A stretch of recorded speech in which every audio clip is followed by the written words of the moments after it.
Pemirsa, petugas Satuan Lalu Lintas Polres Ogan Ilir melakukan tindakan tegas truk overdimensi overload atau odol yang melintas di Jalan Lintas Timur Indralaya dengan melakukan tilang di tempat.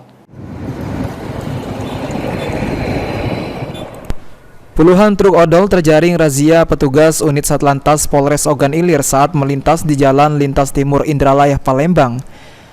Truk yang bermuatan lebih ini terjaring dan dilakukan tilang di tempat karena melanggar. Kasat Lantas Polres Ogan Ilir, AKP Nofrizal menyatakan bahwa kegiatan razia ini dilakukan terhadap kendaraan roda 2, roda 4, dan roda 6 yang melintas di wilayah hukum Polres Ogan Ilir sebagai tindakan untuk mengurangi jumlah pelanggaran lalu lintas baik yang kasat mata atau pelanggaran secara administratif.